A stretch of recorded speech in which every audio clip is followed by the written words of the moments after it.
Hi, Frankie Nicole here. Um, I might look a little different. I'm about to go out and do some work. You know, got a little extensions going on here, having a little fun with it.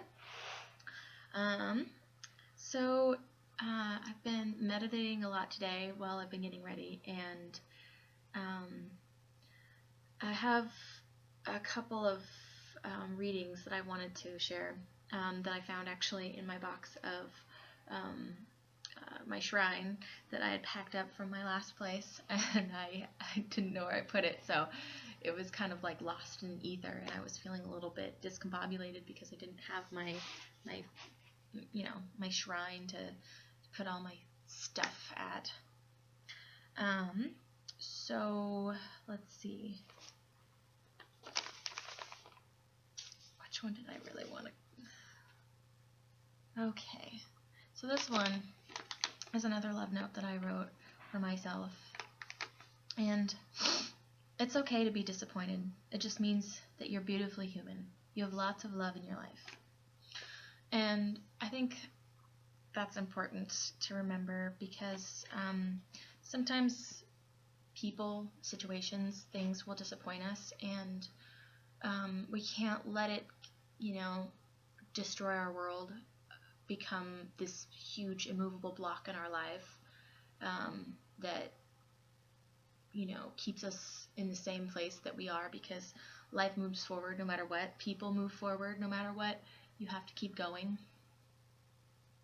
And also, I feel like, and I know I've experienced this too. I've done it to people. No matter what has happened in the past and that has disappointed you, it doesn't allow you to treat others poorly. It doesn't allow you to be,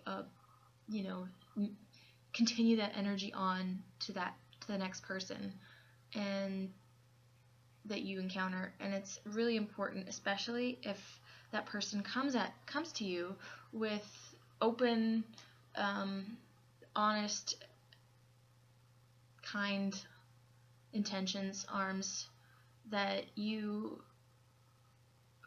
show that you accept their offering as it is, and not continue to live in a past energy where you still have past beliefs of what someone is or is capable of or would bring.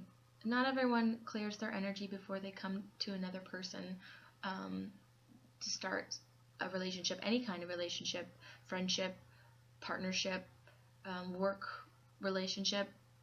And when you continue the energies from the past, you repeat the same story. There's another quote that I had about if you go into a situation testing for something, you're going to get the answers you expected, no matter what the situation might be. So if you continue to go about your life acting like everyone is going to screw you, they probably will, and they'll probably do it because they think that you're just expecting that, or you want that in your life. You manifest what you focus on. So if you're focusing on getting screwed, you're going to get screwed.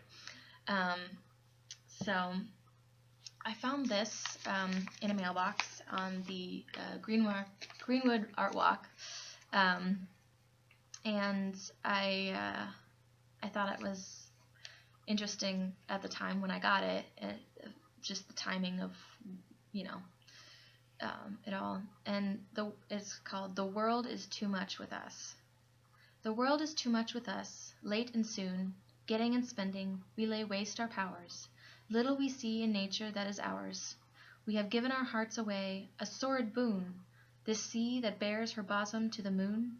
The winds that will be howling at all hours are upgathered now like sleeping flowers. For this, for everything, we are out of tune.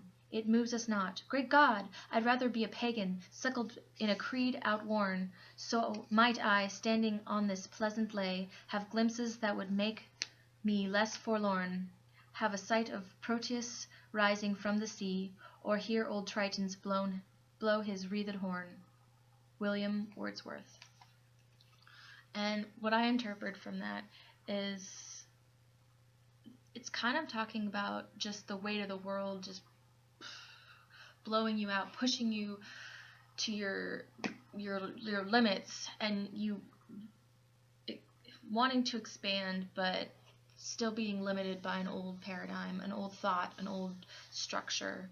And I think that it's time that we destroy those structures and we blow out the walls and we redo the floor plan, because it's time to change.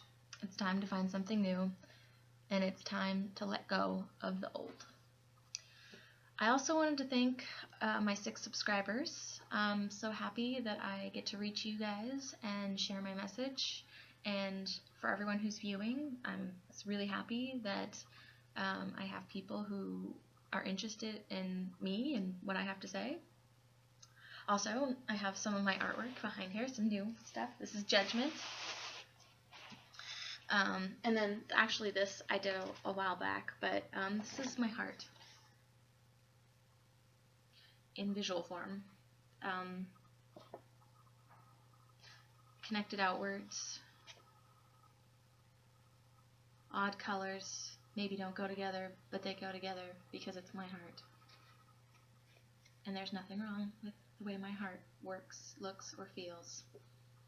And it's going to manifest what it focuses on. And so I focus on love. Alright, to the cards.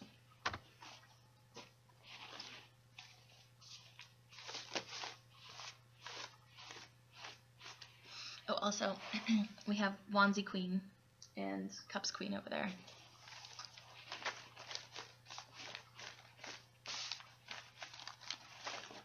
Ooh, one jumped out. Another one. And a third one. Any more? Oh, fourth one. They're jumping today! Man, I love this hair.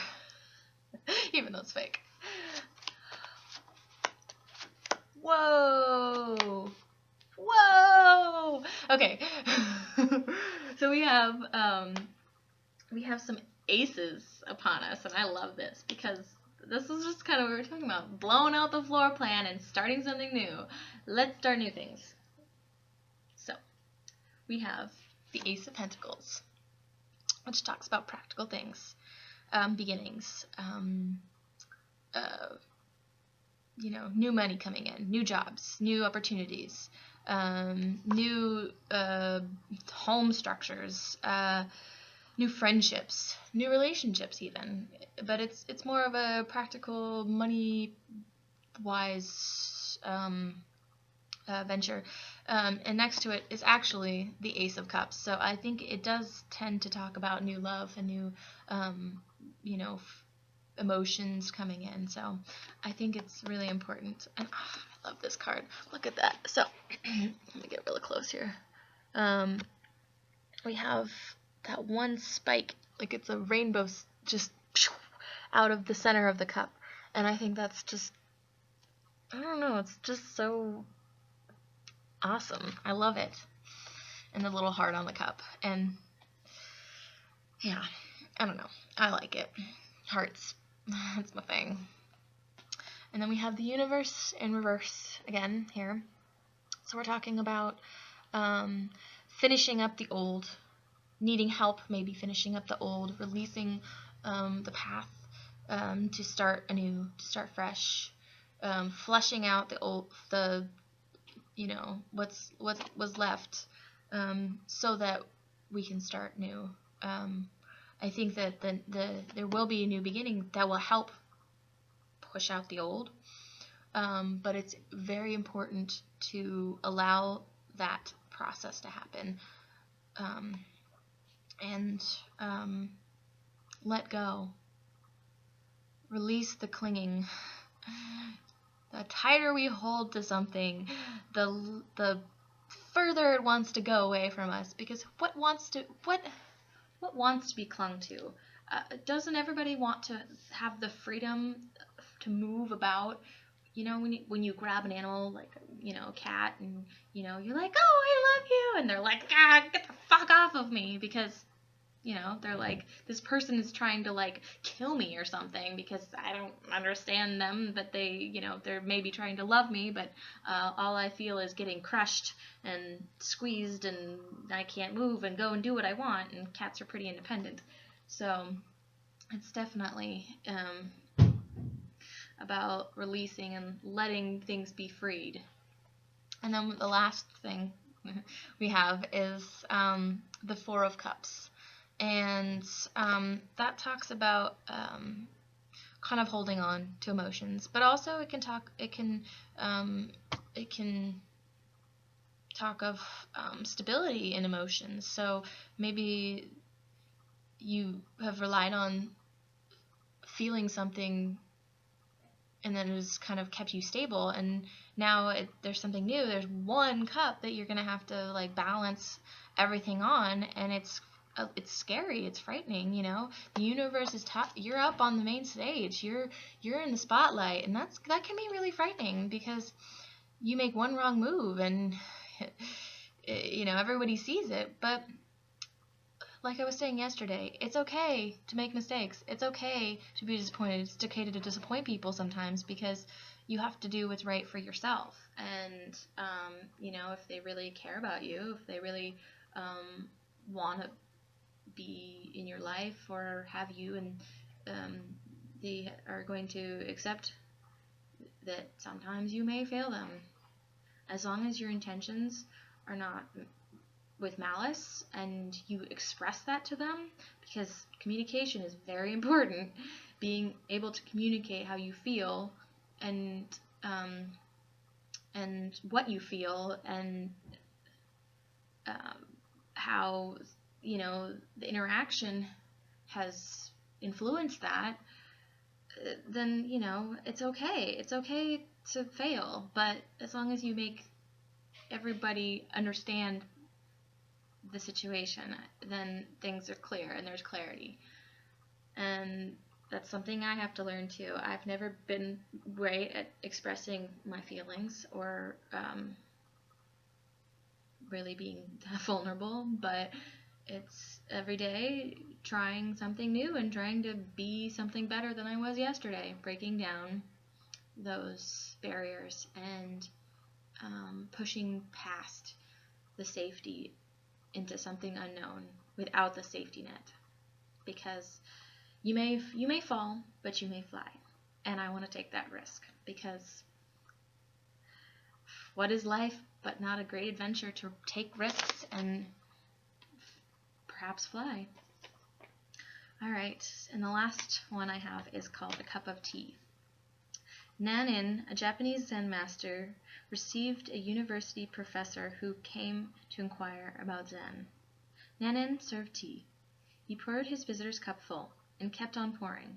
The professor watched it overflow until he no longer could restrain himself. "It is overfull! No more will go in!"